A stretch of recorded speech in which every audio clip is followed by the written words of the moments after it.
Muy buenas tardes, amigos. Este es el programa Diálogos del Montonero. Bueno, el próximo 28 de julio, la fecha de las fiestas patrias en el Perú, se celebrarán las elecciones nacionales en Venezuela. Lo trágico y paradójico a la vez es que todas las encuestas le dan al candidato de la oposición, el candidato que es respaldado por Corina Machado, una abrumadora ventaja sobre Maduro. Según las encuestas y las proyecciones, Maduro no tiene la menor posibilidad de ganarle las elecciones a la oposición.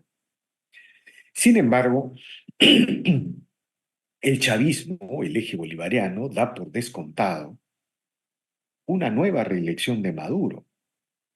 Eso es lo que hacen los regímenes totalitarios, las dictaduras, crean una parodia de elecciones y luego desarrollan fraudes que en el caso de Venezuela es un fraude aterrador. Son millones y millones de votos que serán cambiados para que Maduro continúe en el poder. Bueno, esa es la consolidación en un proyecto dictatorial en el continente. Es una especie de Cuba continental, lo que está surgiendo en Venezuela, produciendo una pobreza impresionante y millones, casi un tercio de la población venezolana en condición de refugiados, en condición huyendo de su país frente a la tragedia. Bueno, para hablar de estos temas, el día de hoy hemos convocado a Luis González Posada.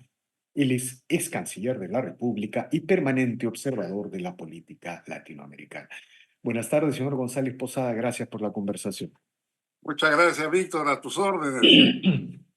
Bueno, una primera impresión de este proceso electoral. Las encuestas, según las encuestas, Maduro no tiene ninguna posibilidad, pero el eje bolivariano da por descontado que Maduro será reelegido. Explíquenos. Coincido plenamente con lo que dices y para que se conozca con precisión, el día de hoy he hecho un compendio de las principales encuestas, la última de las cuales tiene fecha 10 de julio. Mega Análisis Internacional, que tiene mucho prestigio, le da al candidato de la oposición, González Urrutia, 72% de los votos y a Maduro 14%.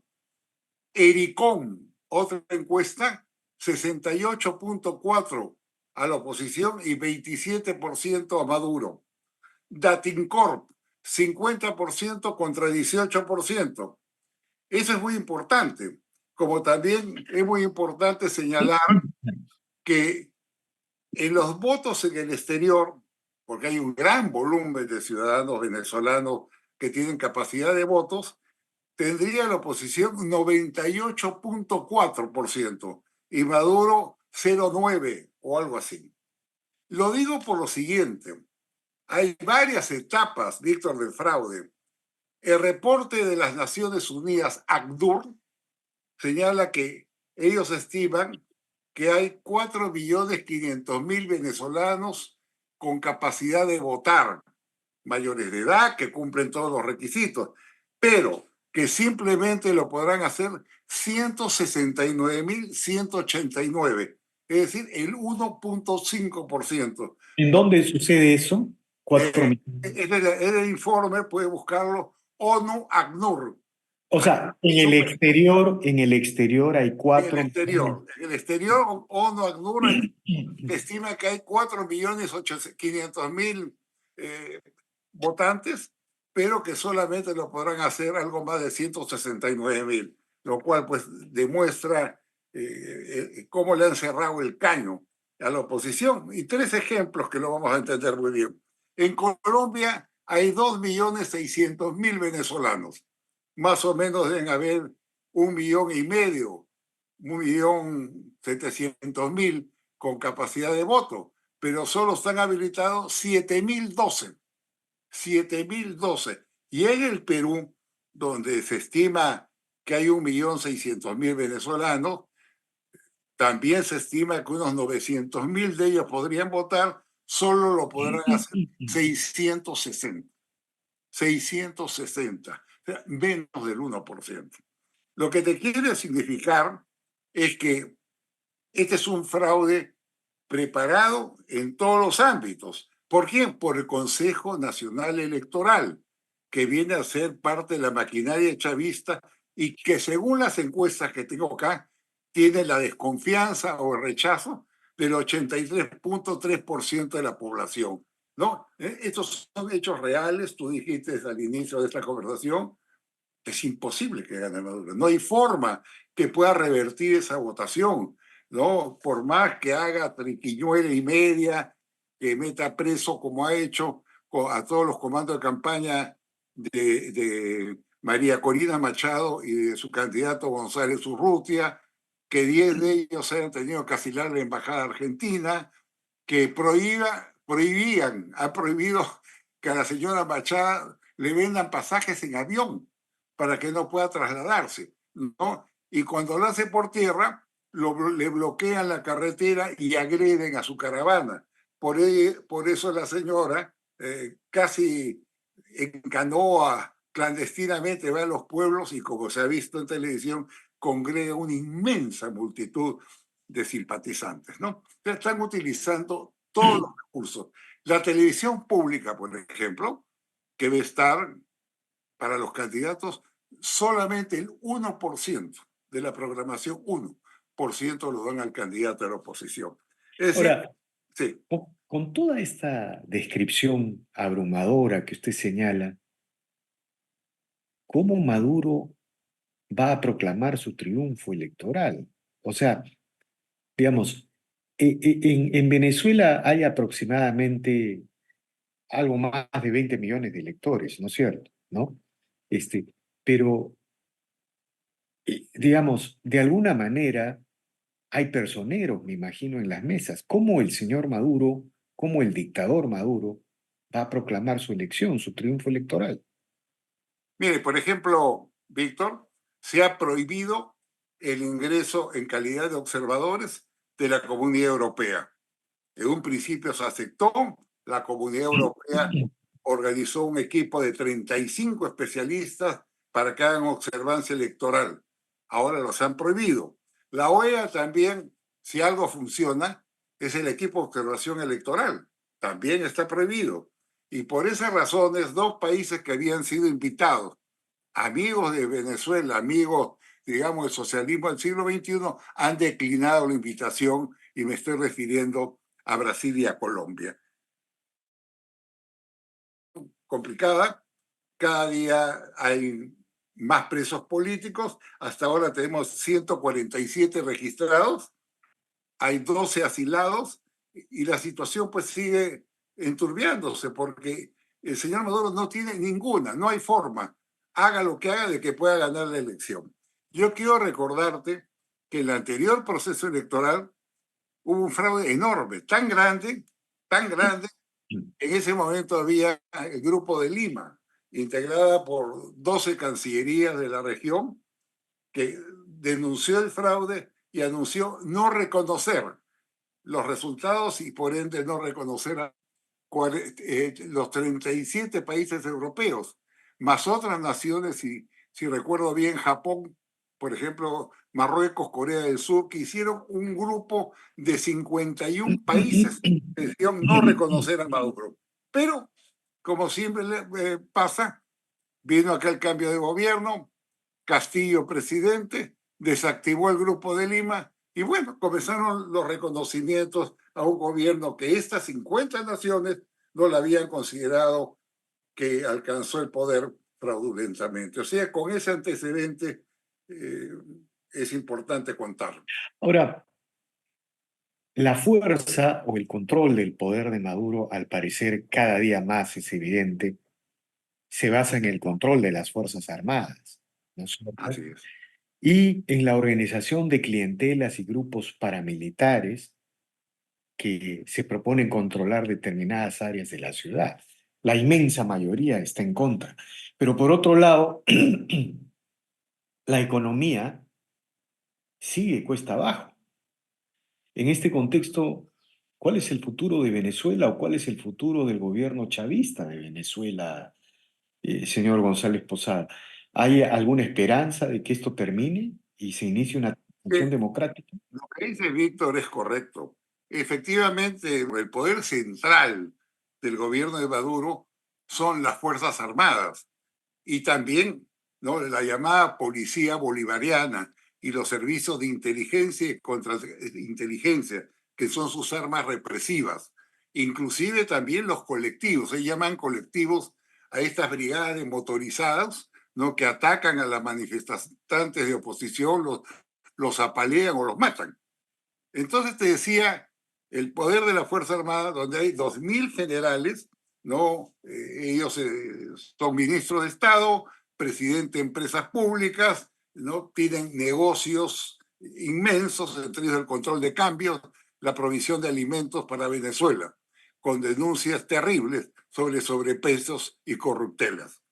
El jefe de los militares es un general que se llama Padrino, es el padrino además, Padrino López. Este señor, en el último desfile por la independencia de Venezuela, que creo que fue el 5, al acabar el desfile, y esto lo pueden encontrar ustedes en Google, dijo textualmente lo siguiente: juro ante ustedes que este bastón de mando de comandante general de las Fuerzas Armadas jamás caerá en manos de un oligarca, títere o traidor. Y agregó: esta es una fuerza armada anticolonialista que nació con la fuerza de las armas para enfrentar al imperio más poderoso que jamás ha existido. Obviamente se refiere a los Estados Unidos. Tenemos el apoyo, agregó, de Rusia e Irán, que nadie se equivoque. O sea, ese es el general Padrino que tiene hace una década en la jefatura de las Fuerzas Armadas y que es un hombre que forma parte de lo que llaman el trípode del poder. Maduro en la presidencia, Padrino en el ejército y Diosdado Cabello, el presidente de su agrupación política, que es el que maneja los servicios de inteligencia y contrainteligencia, un hombre muy poderoso y muy agresivo. Tiene un programa semanal que se llama Con el mazo dando, y lo que lo utiliza es para insultar a quien se le salga encima. Por ejemplo, al candidato de la oposición, al embajador Urrutia, le dijo viejo decrépito, ¿no? Traidor impuesto por el imperio. No no ganarás y nunca alcanzarás el poder. Igual que lo dijo Maduro, no ganaremos por las buenas o por las malas. Entonces, todos estos hechos configuran un fraude además que no necesita ya demostrarse, está en las palabras, las impresiones de la gente que tiene el poder, en las encuestas, en la no aceptación de los observadores, en la hostilización que tienen a la oposición, que como dije hasta le prohíben vender a las empresas venderles pasajes en avión para que no puedan trasladarse. Y además los apalean. Cada vez que van a una zona, la última oportunidad tuvieron que tomar unas balsas para trasladarse de una ciudad a la otra, ¿no? Porque habían cortado las carreteras y una brigada de matones, de delincuentes al servicio del gobierno, donde está gente vinculada, gente que pertenece al Tren de Aragua, los agredió violentamente y tuvieron que sacarlos de emergencia.